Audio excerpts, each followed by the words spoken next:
Chart में follow करते हैं, आओ इस 5 से 6 दिन में एक आध दिन रेड कैंडल भी चलेगी, कोई दिक्कत नहीं है, या सॉरी एक आध दिन ग्रीन कैंडल भी, एक आध दिन रेड कैंडल भी चलेगी, क्योंकि हम जो कैंडल की हिस्ट्री की बात कर रहे हैं हैंगिंग मैन, ये एक बेयरिश पैटर्न है, लेकिन लोग इसको बुलिश समझते हैं। अभी कैसे समझते हैं बुलिश, मैं वो अभी आपको समझाता हूँ, पहले ये समझ लीजिए।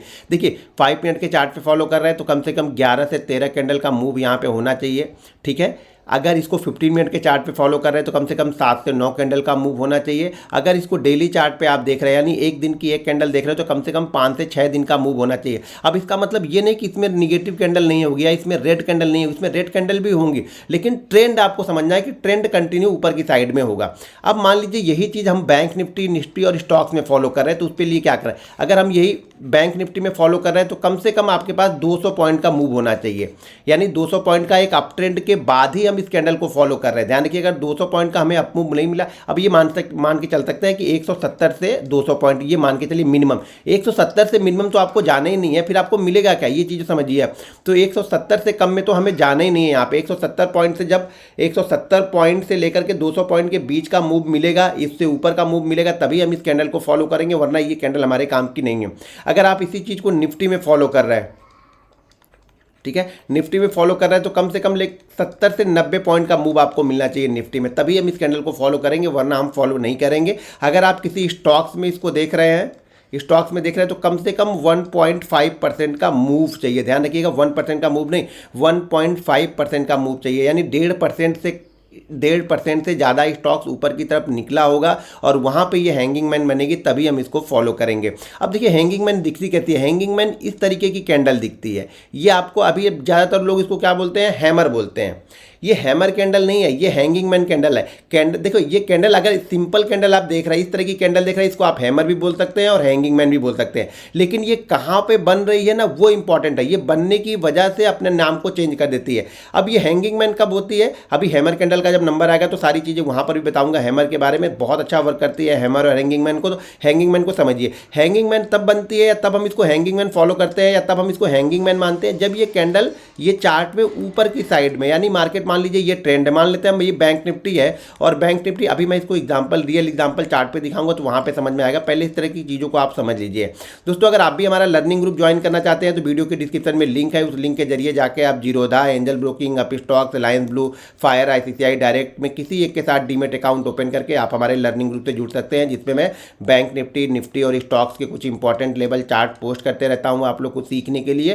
तो उस चार्ट को देखिए, समझिए और सीखते रहिए। अगर आपने हमारे लिंक से अकाउंट ओपन कर लिया है तो एप्पल स्टोर या गूगल स्टोर में जो हमारा ट्रेडिंग ऐप है आर्ट ऑफ ट्रेडिंग, उसको जा करके डाउनलोड करके वहाँ पे लर्निंग ग्रुप का एक सेक्शन दिया है, उसको आप ज्वाइन कर सकते हैं। अगर कोई प्रॉब्लम हो रही है तो वहाँ पे एक सपोर्ट का नंबर है, सपोर्ट नंबर मतलब सपोर्ट, आप सपोर्ट पे एक टिकट रेस कर सकते हैं, जिस पे हमारी टीम आपकी मदद करेगी।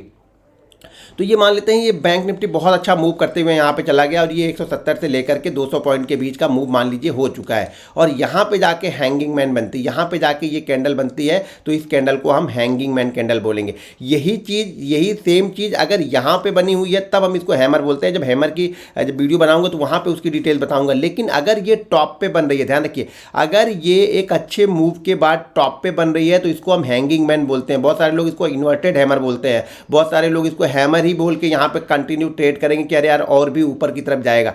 जब ये एक अच्छे ट्रेंड में बना है ना, तो ये रिवर्सल सिग्नल के संकेत दे रहा है। देखिए, मैं बार बार बोलता हूँ कि जब तक हमारा एक्टिव नहीं होगा तब तक हमारे कैंडल किसी काम की नहीं है। हो सके इस बीच में भी बहुत सारी हैंगिंग मैन बनी हो, लेकिन हमारे काम की तब है जब वो टॉप के आसपास जाके बन रही है और उसके बाद वो एक्टिव होगी। कब एक्टिव, कितने कैंडल के बाद देखना है, 11 से 13 कैंडल के बाद अगर हैंगिंग मैन बनती है तब फॉलो करेंगे। इस बीच में हैंगिंग मैन बने, बुलिश इंगल्फिंग बने, हमें कुछ लेना देना नहीं है। 15 मिनट के चार्ट पे देख रहे हैं तो 7 से 9, और अगर आप डेली चार्ट में इसको फॉलो कर रहे हैं तो कम से कम 5 से 6 कैंडल आपके ट्रेंड होनी चाहिए, ठीक है। अब यहाँ पे जाके हैंगिंग मैन बनी है। हैंगिंग मैन का कलर देखिए इंपॉर्टेंट नहीं है, पहले इसको कलर में ले लूँ, नहीं तो बहुत सारे लोग कंफ्यूज हो जाएंगे। अब हैंगिंग मैन देखिए चाहे रेड बने या ग्रीन बने, उससे हमें कोई मतलब नहीं, ये कलर की इंपॉर्टेंस यहाँ पे नहीं है। यहाँ पे इंपॉर्टेंस किसकी है, ट्रेंड की इंपॉर्टेंस। देखिए ट्रेंड के साथ में ऊपर में गया, यहाँ पे हैंगिंग मैन बन गया। ये हैंगिंग मैन रेड भी हो सकता है, ग्रीन भी हो सकता है। अब ये मैं हैंगिंग मैन रेड और ग्रीन बता रहा हूँ, तो इसका मतलब ये नहीं कि 2 कैंडल बनेगी। 2 कैंडल बनती है तो हमेशा ट्विज़र टॉप होती है। ये यहाँ पे अगर एक जैसी 2 कैंडल बनेगी, ट्विज़र। अब ये रेड भी बन सकती है, ग्रीन भी बन सकती है, दोनों में से कोई एक कैंडल बनेगी। रेड बनेगी तो भी हैंगिंग मैन है, और तो भी हम नीचे की साइड में ही ट्रेड कर रहे हैं। ग्रीन बन रही तो भी हैंगिंग मैन है, तो भी हम नीचे की साइड का ही ट्रेड ढूंढ, देखिए अभी ये बनी है, एक्टिव नहीं हो, ये एक्टिव होने के लिए कुछ कंडीशन है, जब तक वो कंडीशन को फुलफिल नहीं करता तब तक हम इसको एक्टिव नहीं मानते, ये ध्यान रखिएगा। और यहाँ पे थोड़ी सी विक बड़ी ही रहती है, ये ध्यान रखिएगा, विक बड़ी ही रहती है हैंगिंग मैन के, और इस तरीके से बन सकती है, कभी आपको थोड़ा सा नीचे भी दिख सकती है, इस तरीके से भी दिख सकती है, तो ये हैंगिंग मैन ही है। लेकिन बीच में होती है तो वो क्या होगी, लॉन्ग लेग दोजी या फिर क्लासिकल दोजी हो जाएगी, अपने कितना वीक है उसके हिसाब से। तो अब यहाँ पे हमें क्या करना है, जब टॉप पे जाके ये हैंगिंग मैन बन गई, ये हैंगिंग मैन टॉप पे जाके बन गई, तो अब इसकी कंडीशन है क्या है, टारगेट क्या है, वो भी चीज़ें जरा देख लेते हैं।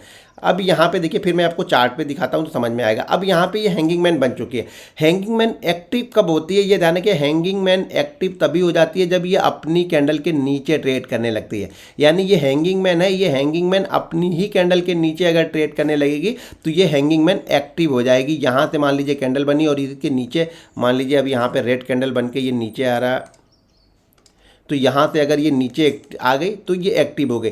अब कई सारी कैंडलों में मैं आप लोग को बताता हूँ कि इसके नीचे क्लोज होने देना, इसको क्लोज नहीं होने देना, हैंगिंग मैन को हमें क्लोज नहीं होने देना। अगर ट्रेंड बहुत अच्छा है तो इसको क्लोज होने की ज़रूरत नहीं है, ये हमारा एसएल होगा। यानी मान लीजिए बैंक निफ्टी इस जगह पे चल रहा है कि 42,350, ऐसे मान लो एग्जांपल दे रहा हूँ, अगर 42,350 चला, 43,000 कर लेते, नहीं तो बहुत सारे लोग कमेंट करेंगे सर 43,000 चल रहा है, तो 42,235 पे शायद क्लोज है, तो मान लीजिए 42,235 पे यहाँ पे हाई बनाया, और हाई बनाने के बाद ये नीचे की साइड में जो ये एक्टिव वाला लेवल है ये है यहाँ पे 43,250 पे मान लीजिए ये वाली कैंडल बनी है। हैंगिंग मैन कहाँ बनी, इसका जो हाई पॉइंट है वो है 43,250। तो ये ध्यान रखिएगा, इसका जो स्टॉप लॉस आपका बनेगा वो कम से कम इससे 20 पॉइंट और ऊपर लगा लेना। जो इसका हाई बनेगा ना, उस हाई का 20 पॉइंट और ऊपर चले जाना, वही स्टॉप लॉस को मान के चलना। मान लीजिए इस कैंडल का लो, यानी जो हैंगिंग मैन बनी है, इस कैंडल का लो है मान लीजिए 43,200, मान लीजिए 43,200 का लो है, 43,250 का हाई है, तो हमारा एसएल 43,200 का रहेगा। और मान लीजिए ये कैंडल कहाँ से आ रही होगी,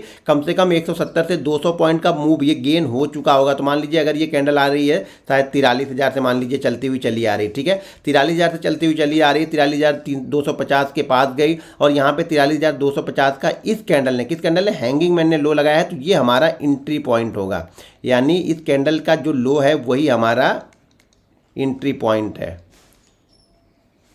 ठीक है, ये हमारा एंट्री पॉइंट है इस कैंडल का लो। जैसे ही इसके नीचे ये ट्रेड करेगी हम इसको ट्रेड करेंगे, इसको क्लोजिंग का वेट नहीं कर रहे, ये हमारा एसएल होगा, ठीक है, ये हमारा एसएल होगा। और टारगेट बहुत अच्छा रिटर्न करती है। ज़्यादातर केस में मैंने देखा हुआ है कि ये 70 से 80% ऑफ द टाइम जहाँ से ये मूव को स्टार्ट करता है उसी जगह पर आता है। लेकिन पहला टारगेट हमेशा हम इसका जो पकड़ते हैं वो 55%, यानी इस मूव का 55%, यानी जितना भी मूव हुआ है, मान लीजिए ये मूव अगर 200 पॉइंट का गया है तो यहाँ पर जो मैं टारगेट पकड़ लूँगा वो लगभग 105 रुपये मैं यहाँ पे टारगेट पकड़ लूंगा। अगर ये मूव मान लीजिए कि 400 पॉइंट का गया है तो पहला टारगेट मैं पकड़ लूंगा 210 रुपए का। यानी 55% पहला टारगेट होगा किसका, इसके मूव का। या आप इतना समझ लो, 55 नहीं समझ में आ रहा आपको, तो ये मान के चलो कि जितना भी ये मूव हुआ है, मान लीजिए 200 पॉइंट का मूव हुआ है तो टारगेट हमारा 100 पॉइंट, आधा टारगेट आप पकड़ लो।